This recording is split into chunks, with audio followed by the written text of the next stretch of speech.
অনেক কিছু বাকি আছে এখনো, সবে তো শুরু হয়েছে। আমি আপনাকে বলছি, অভিষেক ব্যানার্জি যখন তৎকালীন ওর পিসি মুখ্যমন্ত্রী ছিলেন, ডায়মন্ড হাবড়া মডেল মডেল করে চিৎকার চেঁচামেচি করে পশ্চিমবাংলায় যে হৈ হৈ রপ করেছিল, ওই সেবাশ্রয় প্রকল্পে যেভাবে মানুষের কাছ থেকে, যেভাবে ব্যবসায়ীদের কাছ থেকে জোর করে তোলাবাজি জুলুম করে টাকা তোলা হয়েছে, আরমো ডাক্তার, ভুয়ো ডাক্তার লাগিয়ে জ্যান্ত পা ও কেটে বাদ দিতে হয়েছে, জ্যান্ত মানুষের চোখ নষ্ট হয়ে গেছে। তো এই মানুষগুলো আজকে তো প্রতিবাদ করছে, তারা বলছে আমরা সেবাশ্রয় সুস্থ হবার জন্য গেছিলাম। অভিষেক ব্যানার্জি কী নাকি ম্যাজিক ট্যাজিক করেছিল, ম্যাজিক দেখাবে বলেছিল, বিরাট ব্যাপার তার ভাব সাপ। কালকে দেখলাম তো সেই রাম বলছে, বলে ওই পার্টি অফিস ভেঙে দিয়ে নাকি চিহ্নিত করে দেবো, ও তো জেলে যাবে। আমি তো বলছি, সেবাশ্রয় প্রকল্পে মানুষের পা কেটে বাদ দিয়েছে, মানুষের চোখ উপড়ে বাদ দিতে হয়েছে, মানুষের হাত কেটে বাদ দিতে হয়েছে। অভিষেক বন্দ্যোপাধ্যায় একটা খুনি। অভিষেক ব্যানার্জি এতগুলো মানুষকে বিপদগ্রস্ত করেছে। কালকের কোন সাংবাদিক সম্মেলন করে গতকাল আমি দেখেছিলাম, সে বিরাট ভাব নিচ্ছে, সিক্স প্যাক বডি বার করে একটা মাইক্রোফোন নিয়ে এমন ভাব দেখাচ্ছে যেন ওর পিসি মুখ্যমন্ত্রী। কয়লা খেয়েছে কে? অভিষেক ব্যানার্জি। গরু খেয়েছে কে? অভিষেক ব্যানার্জি। কাটমানি খেয়েছে কে? অভিষেক ব্যানার্জি। লিপস অ্যান্ড বাউন্সের টাকা খেয়েছে কে? অভিষেক ব্যানার্জি। কালীঘাটের হরিশ চ্যাটার্জি, হরিশ মুখার্জি স্ট্রিটের 21টা প্লটে দুর্নীতি করেছে অভিষেক ব্যানার্জি। শান্তিনিকেতনে বহুতল বাড়ি এবং চলমান সিঁড়ি, এসকেলেটার সিঁড়ি এবং কোটি টাকার ঝাড়বাতি কার? অভিষেক বন্দ্যোপাধ্যায়। গোটা পশ্চিমবাংলার কয়লা, বালি, ধুলো, গরু অভিষেক ব্যানার্জি কিছু বাদ দেয়নি। অভিষেক ব্যানার্জি হচ্ছে সর্বভোগ প্রাণী। অভিষেক ব্যানার্জি আবার ওর পিসি গত পরশুদিন বলেছে বাঘ। তো ভাই, বাঘ কেন ড্যাঙায় থাকবে? বাঘের তো থাকা জঙ্গলে উচিত। তো জঙ্গল এখন কোথায়? বাংলার মানুষ আগে ঘন্টা দেখতো, মিনিট দেখতো, সময় দেখতো। এখন মানুষ সেকেন্ডও দেখে না। মানুষ এখন চোখের পলক মারছে আর বলছে কবে ওই পিসির তালপাতার সেপাই যুবরাজ ভাইপো গ্রেপ্তার হবে, তার জন্য অপেক্ষা করছে। দেখো, একবার ও ডিম টিম খেয়েছে। আমি ডিম নিয়ে আমার ঘোর আপত্তি আছে। ডিম আমাদের সংস্কৃতি না, ডিম আমাদের সভ্যতা না।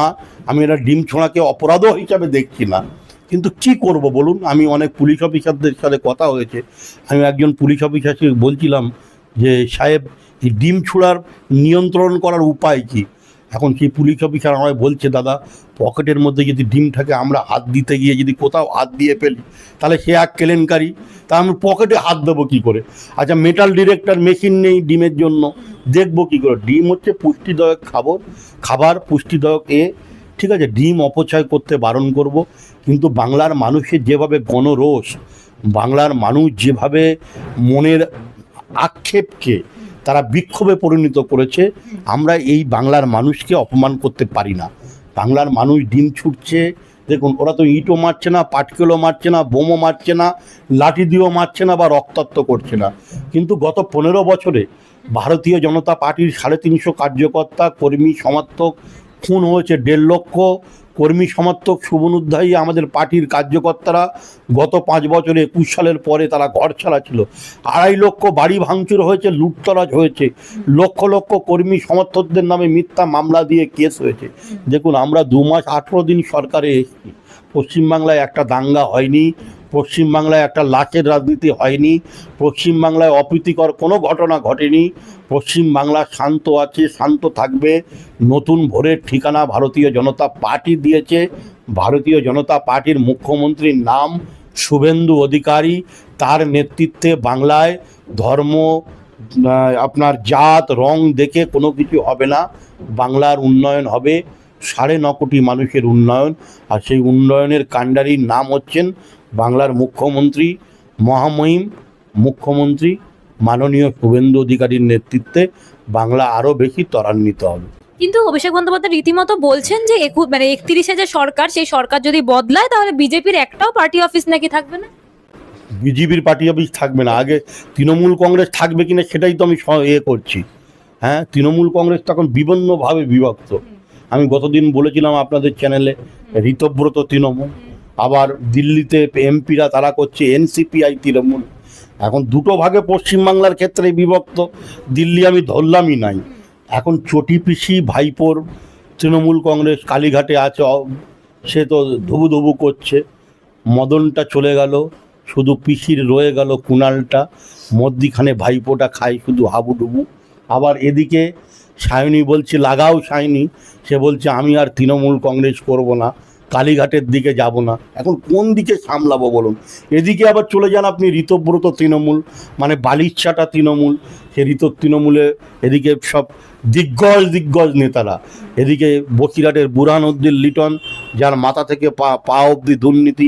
আবার শুনছি নাকি জেল থেকে সাজান বলছে, বলে যদি আমি একবার ছাড়া পাই ইডি সিবিআই আর এই খুনের মামলা থেকে, বলছে আমিও তৃণমূলের নাম লিখিয়ে দেবো। এখন কে তৃণমূলে যাবে, কে ধৃত তৃণমূলে যাবে, কে ঘিত তৃণমূলে যাবে, এটা তো আমাদের দেখার বিষয় নয়। তৃণমূল কংগ্রেসের ডান্ডাও নেই, তৃণমূল কংগ্রেসের ঝান্ডাও নেই। এই অভিষেক ব্যানার্জি, আমি আপনাকে বলে দিলাম, উইদিন 15 ডে, 15 দিনের মধ্যে অভিষেক বন্দ্যোপাধ্যায়ের কোমরে দড়ি বেঁধে এই রাজ্যের পুলিশ, ইডি সিবিআই লাগবে না, এই রাজ্যের পুলিশ কোমরে দড়ি বেঁধে জেলগারদে পুরবে, শুধুমাত্র সময়ের অপেক্ষা। আমি আপনাকে জানিয়ে রাখলাম আজকের দৃঢ়তার সাথে, অভিষেক বন্দ্যোপাধ্যায় যে অন্যায়, যে পাপ, যে জুলুম, যে অবিচার মানুষের উপরে করেছে, তিনি ডায়মন্ড হারবার মডেলের নামে গরিব, অসহায়, দুস্থ, আত্মপীড়িত মানুষের চিকিৎসার নামে কারুর ঠ্যাং কেটে বাদ গেছে, কারুর পা কেটে বাদ গেছে, কারুর হাত কেটে বাদ গেছে, কারুর জ্যান্ত চোখ উপড়ে ফেলে দিতে হয়েছে। এই সেবাশ্রয়ের নামে মানুষকে যেভাবে উনি কষ্ট দিয়েছেন, শোষণ করেছেন, এই অভিষেক বন্দ্যোপাধ্যায় ক্ষমার অযোগ্য। অভিষেক বন্দ্যোপাধ্যায়, এই রাজ্যের পুলিশ বিচার করবে, আইনের পথে আইন চলবে, অভিষেক বন্দ্যোপাধ্যায় জেলে যাবে 15 দিনের মধ্যে, শুধুমাত্র অপেক্ষা করতে হবে আপনাদের। এই যে ভেগে খান খান কালীঘাট তৃণমূল, আপনি একটু আগেই বললেন, তো এই আবহে একদম বিদ্রোহীদের উদ্দেশ্যে চ্যালেঞ্জ ছুটছেন অভিষেক বন্দ্যোপাধ্যায়। তিনি বলছেন যে আপনারা ফিরে আসুন, 1 ঘন্টার মধ্যে নাকি উনি ইস্তফা দিয়ে দেবেন। তাহলে যেহেতু অভিষেক বন্দ্যোপাধ্যায়কে দায়ী করছে সবাই, তাই আমরা তো অভিষেক ব্যানার্জিকে ছাড়বো না, হৃদমাজারে রেখেছি, অভিষেক তোমাকে আমরা ছাড়বো না। অভিষেককে ছেড়ে দিলে সোনার হরিণ আমরা তো আর পাবো না, সোনার গৌর আমরা তো আর পাবো না। অভিষেক ব্যানার্জি জেলে যাবে, এটা বাংলার মানুষ দৃশ্যমানভাবে দেখবে। বাংলার মানুষ কেউ যদি একটু ডিম ছোড়ে, কেউ যদি একটু লাল টমেটো ছোড়ে, কেউ যদি একটু গোবর মারে, কেউ যদি একটু কেরাসিন তেলের ডাব্বা নিয়ে একটু ফুলকি দিয়ে মারে, তা আমরা কি করব? অভিষেক ব্যানার্জির এগুলো অপেক্ষা করছে। মানুষের জনরোষকে আপনি, মানুষের ক্রোধকে আপনি ঢাকা দিতে পারবেন না, চাপা দিতে পারবেন না। অভিষেক ব্যানার্জি যতই লম্পঝম্প কথা বলুক না কেন, যতই আস্ফলন দেখাক না কেন, সামনে পিছনে পুলিশ নেই, পিসির বয়স হয়ে গেছে, তৃণমূলের নেতা নেত্রীরা ভয়তে বেরোচ্ছে না। পশ্চিমবাংলায় 15 বছর এই অত্যাচারী ফ্যাসিস্ট তৃণমূল কংগ্রেস ক্ষমতায় ছিল।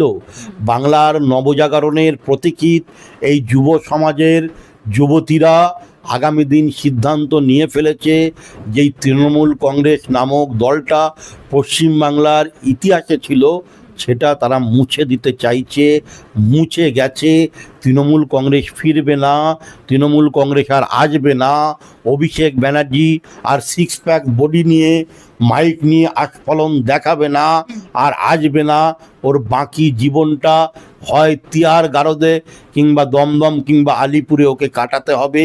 যদি আমি রাজনীতিতে আমার না থাকে, তাহলে আমি রাজনীতি ছেড়ে দেবো। আপনাকে আমি দায়িত্ব নিয়ে বলছি, বাকি জীবনটা অভিষেক বন্দ্যোপাধ্যায়ের জেলে কাটাতে হবে। যে পরিমাণ দুর্নীতি করেছে, যে টাটা বিড়লা গোয়েঙ্কাদের কাছে যে পরিমাণ টাকা নেই, সেই পরিমাণ টাকা অভিষেক বন্দ্যোপাধ্যায়ের কাছে আছে। সেই টাকা কোথায় গেল বাংলার মানুষ জানতে চাইছে। কত টাকার মালিক আর কত টাকা এদের দরকার ছিল। মমতা ব্যানার্জি এই চোরেদের হচ্ছে আসল রানী। ওই কালীঘাটে মেন কালপিটটা বসে আছে, ওকে ধরলে গোটা বাংলার মানুষের কাছে চিত্র পরিষ্কার হয়ে যাবে যে ভাইপো ব্যানার্জি কত হাজার কোটি টাকা দুর্নীতি বাংলার মানুষের সাথে প্রতারণা করেছে, বাংলার মানুষ জানতে পারবে। সামনেই 21শে জুলাই, এবং তার আগে মমতা বন্দ্যোপাধ্যায়ের হাত ছেড়ে দিলেন আরো 2 প্রাক্তন বিধায়ক এবং যোগ দিলেন ঋতব্রত তৃণমূলে, সেটা বিশ্বজিৎ দাস এবং তাপস চট্টোপাধ্যায়। মানে 21শে জুলাইয়ের আগে অবধি কি দলটা টিকবে? দলটা আয়ারাম গয়রাম কে বিশ্বজিৎ, এই তাপস চ্যাটার্জি তো সিপিএম এর আরমাদ জাম্বু, এর নামে কয়েক হাজার কোটি টাকা দুর্নীতি। এরা ভাবছে যে এই কালীঘাট থেকে বালিরচাটায় গিয়ে মনে হয় পরিত্রাণ পাবে, মুক্তি পাবে। দুর্নীতির পয় পয় হিসেব হবে, দুর্নীতির হিসাব এদের দিতে হবে, আজ না হয় কাল, কাল না হয় পরশু। এদের জেলের ঘানি টানতেই হবে। ঋতব্রত যে যাক আর বালিরচাটাতে যাক আর যেখানেই যাক, এদের জেল খাটতেই হবে, এদের কোনো মুক্তি নেই। পরিষ্কার কথা আপনাকে বলে দিলাম। সবকিছুর জন্য দায়ী অভিষেক বন্দ্যোপাধ্যায়, ওকে বর্জন করুন মমতা বন্দ্যোপাধ্যায়। এবার আক্রমণ করলেন রাজীব বন্দ্যোপাধ্যায়, এবং মমতার কাছে অভিষেক তো বাঘ, আমাদের তো বকরিকে খেয়ে নেবে, মানে আমাদের মতো বকরিকে খেয়ে নেবে, এমনটাই বলছেন কৃষ্ণেন্দু নারায়ণ চৌধুরী। তাহলে মমতার মানে যে অভিষেক প্রীতি, সেটাই কি এই দলটা ভাঙার? একটা কথা বলছি বোন, তোমাকে একটা কথা বলি, এই কৃষ্ণেন্দু বলুন, রাজীব বন্দ্যোপাধ্যায় বলুন, এদেরকে মানুষ বিশ্বাস করেন, এদেরকে রিজেক্ট করে দিয়েছে। এরা পাঁচিলে দাঁড়িয়ে হাপি কাটছে, যে ভাবছে এই বিজেপিকে খপাত করে জাপ মারবো। এসব হবে না, নো গ্যারান্টি পাকা রং। কোনো জল তৃণমূলের হারমাদ উন্মাদ, তৃণমূলের নেতা কাটমানিখোর চোর দুর্নীতিগ্রস্ত নেতাদের ভারতীয় জনতা পার্টিতে কোনো স্থান নেই, কোনো জায়গা নেই। এই ভারতীয় জনতা পার্টির জন্য আমরা রক্ত দিয়েছি, এই ভারতীয় জনতা পার্টির জন্য আমরা জেল কেটেছি, এই ভারতীয় জনতা পার্টির জন্য পুলিশের চোখে চোখ রেখে আমরা লড়াই করেছি প্রতিনিয়ত। আমরা ওদের কাছে বিক্রি হয়নি, ওদের কাছে মাথা নত করিনি। ভারতীয় জনতা পার্টির লক্ষ লক্ষ কর্মীরা প্রাণ দিয়েছে, বলিদান দিয়েছে, রক্ত দিয়েছে, ঘর ছাড়া হয়েছে, বাড়ি ছাড়া হয়েছে, দুবেলা দুমুঠো খেতে পাইনি। আমার পাশেই এই অমর বসে আছে, এ 3 বছর ঘর ছাড়া ছিল সন্দেশখালী সরবেরিয়াতে। এরা লড়াই করেছে, এরা কর্মী, এরা আমাদের নেতা, এরা অনুপ্রেরণা। আমাদের কর্মীরাই আমাদের সম্পদ। আমরা কোনো নেতা ছাড়া আমরা জয়লাভ করেছি, মানুষ আমাদের ভোট দিয়েছে। আমাদের নেতা লাগবে না, আমাদের ভারতীয় জনতা পার্টির সৈনিক কর্মী সমর্থকরাই আমাদের সম্পদ। এরা বেঁচে থাকুক, এরা লড়াই করুক, এদের সাথে আমরা আছি, আমরা লড়াইতে থাকব। তৃণমূল কংগ্রেস নামক দলটি পশ্চিম বাংলায় আর কখনোই ফিরবে না, কোনোদিনই ফিরবে না, আমি দায়িত্ব নিয়ে আপনাকে বলতে পারি। একটা শেষ প্রশ্নে আসছি, সেটা হচ্ছে প্রতিদিন যেখান থেকে ওঠানামা করে এবং বহু বিমান, মানে নেতাজি সুভাষচন্দ্র বসু আন্তর্জাতিক বিমানবন্দরের একদম সেকেন্ডারি রানওয়ে, তার খুব কাছেই একটি মসজিদ রয়েছে, সেখানে যাত্রী সুরক্ষার জন্য সেই মসজিদে নামাজ পড়া বন্ধ করার কথা বলা হয়েছিল, এবং তারই প্রতিবাদে সিদ্দিকুল্লাহ চৌধুরী বলেছিল প্রতিবাদে তিনি রাস্তায় বসে নামাজ পড়বেন, এরকম একদম একটা থ্রেট মতো দিয়েছিল সবাইকে। চৌধুরী শুনুন, সিদ্দিকুল্লাহ চৌধুরী হচ্ছে, আমি আগেও বলেছি এখনো বলছি, সিদ্দিকুল্লাহ চৌধুরী হচ্ছে জামাতের এজেন্ট। আমি যদি আমার খুব ভুল না হয়, ও আইএসআইয়ের সঙ্গে ও যুক্ত আছে। আমি আমার মহামান্য স্বরাষ্ট্রমন্ত্রী এবং রাজ্যের মহামহিম মুখ্যমন্ত্রী মাননীয় শুভেন্দু অধিকারী মহাশয়ের কাছে অনুরোধ করব, ওর বিরুদ্ধে ইনভেস্টিগেশন হোক, এনআই তদন্ত হোক, কিংবা ইডি সিবিআই তদন্ত করুক। দেখবেন ওর জামাতের সাথে যোগসূত্র আছে। সিদ্দিকুল্লাহ চৌধুরী কোনোদিন ভারতীয় হতে পারেনি, জাতীয়তাবাদী রাষ্ট্রবাদী মুসলমান হতে পারেনি। এরা আমাদের মতো কাশেম আলীদের কাছে ফার্স্ট প্রায়োরিটি হচ্ছে দেশ, নেশন ফার্স্ট। দেশ আমার কাছে আগে, দেশ মাতৃভূমি আমার কাছে আগে। যদি দেশ সুরক্ষিত থাকে আমি কাশেম আলী সেজ্জা দিতে পারবো। দেশ যদি শক্তিশালী থাকে, এরকম রানওয়ের থেকে হাজারো মসজিদ তৈরি করে সেখানে আল্লাহর ইবাদত বন্দেগী করতে পারবো, নামাজ পড়তে পারবো, সেখানে আমি আল্লাহর উদ্দেশ্যে সেজ্জা দিতে পারবো। আমরা ইসলাম বলছেন যে সহনশীল আর পরম যত্নশীল হয়ে মানুষের সেবা করো। মানব ধর্ম পরম ধর্ম, মানব ধর্ম শ্রেষ্ঠ ধর্ম, মানবতার থেকে বড় ধর্ম আর কিছু হতে পারে না। বিশ্ববরণ্য নেতা পয়গম্বর হজরত মোহাম্মদ সাল্লাল্লাহু আলাইহি ওয়াসাল্লাম, তিনি মানবতার ফেরিওয়ালা ছিলেন। তিনি মানব ধর্মের কথা বলেছেন, তিনি মানুষের সেবা করার কথা বলেছেন। তিনি যখন ইসলাম ধর্ম প্রচার করতে মক্কা থেকে মদিনার উদ্দেশ্যে রওনা দিয়েছিলেন, মক্কার মানুষরা অনেক গালি দিয়েছেন, অনেক কটু কথা বলেছেন, ওনাকে অনেক অপমান করেছেন, ওনার প্রতি অনেক অত্যাচার অবিচার করেছেন। কিন্তু সর্বশক্তিমান আল্লাহ পাক রব্বুল আলামিনের কাছে কখনো তিনি বদদুয়া করেননি কিংবা বদনসিবের কথা বলেননি। তিনি বলেছিলেন যে এদের সঠিক পথে, সুস্থ পথে নিয়ে আসুন, এদের সঠিক রাস্তা আপনি দেখান, এদের আলোর দিশা দেখান। যে প্রফেট হজরত মোহাম্মদ সাল্লাল্লাহু আলাইহি ওয়াসাল্লাম, যিনি মানবতার কথা বলতেন, মানুষের কথা বলতেন, মানুষের কষ্টের কথা তিনি বলতেন ঈশ্বরের কাছে, আল্লাহর কাছে, আজকের পশ্চিমবাংলার মাটিতে যদি দেশের স্বার্থে, দশের স্বার্থে, মানবতার স্বার্থে, যদি দেশের স্বার্থে ওই রানওয়ে থেকে মসজিদ যদি স্থানান্তরিত হয়ে এই জায়গায় আসে, তাহলে প্রবলেম কোথায়? আসলে সিদ্দিকুল্লাহ চৌধুরী হচ্ছে মানবতার শত্রু। এরা ধর্মের নামে, ধর্মের আপিন খেয়ে দীর্ঘ 15 বছরে মমতা ব্যানার্জির ঘুমের ওষুধ খেয়ে ঘুমিয়েছিল। মন্ত্রী ছিল, মমতা ব্যানার্জি একে বাহবা দিয়ে রেখেছিল। ইনি কলকাতায় বসে মানুষকে ঠেট করতেন, তিনি বলতেন কলকাতা জাম করে দেবো, কলকাতা অবরুদ্ধ করে দেবো। সিদ্দিকুল চৌধুরী ভুলে গেছে যে পশ্চিমবাংলায় মমতা ব্যানার্জির সরকার নেই, পশ্চিমবাংলায় শুভেন্দুর সরকার, পশ্চিমবাংলায় বিজেপির সরকার, পশ্চিমবাংলায় মানুষের সরকার, পশ্চিমবাংলায় রাষ্ট্রবাদীদের সরকার চলছে। এটা মমতা ব্যানার্জির তোষণ তুষ্টিকরম বেগমের সরকার নেই। এ সরকার মানুষের সরকার, এ সরকার বাংলার 9.5 কোটি মানুষের সরকার। মসজিদ স্থানান্তরিত হোক, মসজিদ অন্য জায়গায় হোক, আমরা চাই দেশের স্বার্থে, দশের স্বার্থে, দেশের উন্নয়ন হোক। আজকে যদি রানওয়ের ওই জায়গা থেকে মসজিদ সরে অন্য জায়গায় হয়, রানওয়ে যদি বাড়ে, 4টে দেশের ফ্লাইট ওখানে ওঠানামা করতে পারবে। আমাদের কলকাতা অর্থনৈতিকভাবে অনেক মজবুত হবে, শক্তিশালী হবে। আমাদের কলকাতা একটা সেফ করিডর হবে প্লেন ওঠানামার ক্ষেত্রে। আমার অসুবিধে কোথায়? আমার আল্লাহ পাক রব্বুল আলামিন কি বলেছে যে রানওয়েতে মাথা ঠুকলে আপনার নামাজ কবুল হবে, আপনার দোয়া কবুল হবে? আসলে এই সিদ্দিকুল্লাহ চৌধুরীরা ধর্মের ব্যবসায়ী।